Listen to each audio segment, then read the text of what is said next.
పశ్చిమ గోదావరి జిల్లా ఉండి నియోజకవర్గం జనసేన పార్టీ ఆవిర్భావ దినోత్సవం సందర్భంగా ఆకివీడిలోని జనసేన పార్టీ కార్యాలయం వద్ద పార్టీ జెండాను ఉండి నియోజకవర్గ జనసేన పార్టీ ఇన్ఛార్జ్ జుత్తుక నాగరాజు ఆవిష్కరించారు.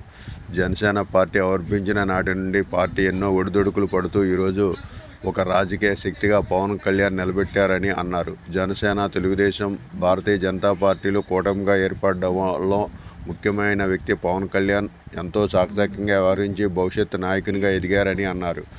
ఉండి నియోజకవర్గంలో ఉమ్మడి అభ్యర్థిగా మంతెన రామరాజును గెలిపించి పవన్ కళ్యాణ్ ఆశయాలను ముందుకు తీసుకెళ్లాలని జుత్తుక నాగరాజు పిలుపునిచ్చారు.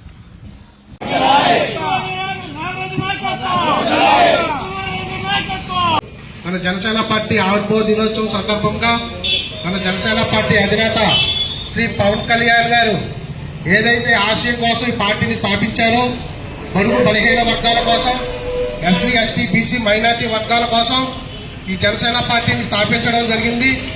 ఈ రాష్ట్రంలో జరుగుతున్న అప్రజాస్వామిక విధానాలను కళ్ళారా చూసి ఆయన సినీ ప్రస్థానం ద్వారా ఎన్నో ఆటపోట్లు ఎదుర్కొని ఆయన్ని అభిమానించే ప్రజల కోసం మనం కూడా సంఘంలో సేవ చేయాలని ఒక మంచి ఉద్దేశంతో ఈ జనసేన పార్టీని స్థాపించడం జరిగింది. అదేవిధంగా ఆయన ఏ ఆశయం కోసం అయితే ఈ పార్టీని స్థాపించారో అదే ఆశయంతో ఇవాళ ఈ రాష్ట్రంలో ఇవాళ అందరినీ కూడా కలుపుకుని ముందుకెళ్తున్నారు. ఇప్పుడున్న పరిస్థితుల్లో ముఖ్యంగా ఈ 2024 ఎలక్షన్లో మన జనసేన పార్టీ అధినేత పవన్ కళ్యాణ్ గారు కీలక రోల్ పోషిస్తున్నారు. ఇటు రాష్ట్ర రాజకీయాల్లో కానివ్వండి, కేంద్ర రాజకీయాల్లో కానివ్వండి కీలకంగా ఉండి ఇవాళ తెలుగుదేశం, జనసేన, బీజేపీ పొత్తులు ఇవాళ ముందుకెళ్తున్నామంటే దీనికి కారణం మన పవన్ కళ్యాణ్ గారు. ఆయన కేంద్ర ప్రభుత్వంతో మాట్లాడి ఇటు మోడీ గారితో కానీ, అమిత్ షా గారితో కానీ, అలాగే జేపీ నడ్డా గారితో కూడా మాట్లాడి ఈరోజు ఈ 3 పార్టీల పొత్తుకి సూత్రధారి, కీలకధారి కూడా మన పవన్ కళ్యాణ్ గారు.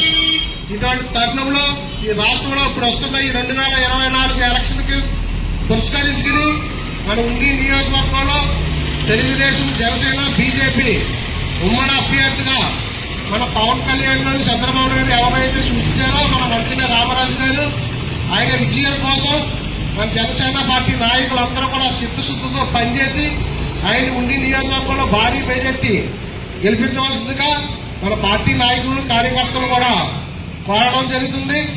అలాగే ఇవాళ రాష్ట్రంలో నెలకొన్న రాజకీయ వాతావరణం అందరూ చూస్తున్నారు.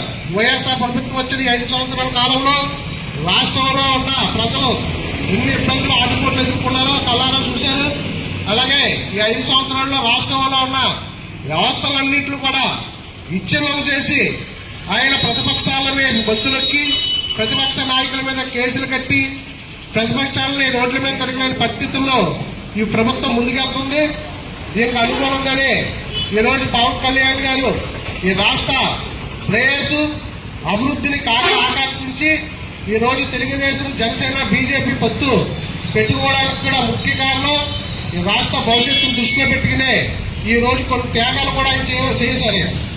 ఎందుకంటే ఆయనకి బీజేపీ రాష్ట్రంలో పొత్తులో ముఖ్యంగా ఎన్డీఏలో వెళ్తున్నారు కాబట్టి దానికి అనుగుణంగా మనకి అసెంబ్లీ సీట్లు 24 తీసుకున్నా, పార్లమెంట్ సీట్లు 3 తీసుకున్నా మళ్ళీ పొత్తులో బీజేపీకి ప్రాధాన్యత ఇవ్వాల్సిన అవసరం ఈయన మీద ఉంది కాబట్టి దానికి అనుగుణంగా మళ్ళీ 3 సీట్లు బీజేపీకి కేటాయించి ఒక పార్లమెంట్ సీటు బీజేపీకి ఇవ్వడం వల్ల ఈ రోజు 2 పార్లమెంటు, 21 అసెంబ్లీ సీట్లతో మనం ముందుకెళ్తున్నాం.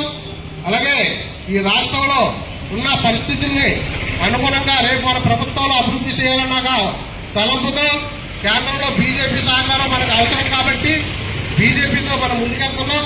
అలాగే ఈ రాష్ట్రంలో ఇప్పుడున్న వ్యవస్థలన్నీ కూడా విచ్ఛిన్నమైనవి కాబట్టి అభివృద్ధి పరుచుకోవాలని ఇవాళ మన రాష్ట్రానికి పరిశ్రమలు తేవాలన్నా, యువతకు ఉద్యోగ అవకాశాలు తీసుకురావాలన్నా, ఇప్పుడు ఆగిపోయిన పోలవరం ప్రాజెక్ట్ పూర్తి చేసుకోవాలన్నా, మనం ఒక రాజధాని నిర్మించుకోవాలన్నా ఇవన్నీ కూడా రేపు మన ప్రభుత్వం వచ్చిన తర్వాత మన జనసేన పార్టీ అధినేత పవన్ కళ్యాణ్ గారు ఆదేశానుసారమే ఇవాళ చంద్రబాబు నాయుడు గారు కానీ, ప్రధాని మోడీ గారు కానీ ఇవాళ ఎంత మన నాయకుడికి ప్రాధాన్యత ఇస్తున్నారో ప్రజలందరూ కూడా చూస్తున్నారు.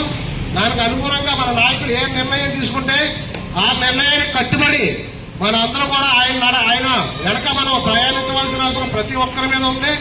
మన పవన్ కళ్యాణ్ గారి ఆశయాలు సిద్ధాంతాలకి అనుగుణంగా మన అందరం కూడా నడుచుకోవాలని, అలాగే ఇవాళ యాగివీడి పట్టణం మన ఉండి నియోజకవర్గంలో ఇంతటి ఘనంగా జెండా ఆవిష్కరణకు నన్ను ముఖ్య అతిథిగా పిలిచి ఇంత గౌరవించిన మన జనసేన పార్టీ నాయకులకు, పన్న అంచులకు, మండల అధ్యక్షులు, కార్యవర్గానికి, ఎంపీటీసీలకి, కౌన్సిలర్స్ ప్రతి ఒక్కరు కూడా పేరు పేరున హృదయపూర్వక నమస్కారాలు, ధన్యవాదాలు తెలియజేస్తున్నాను.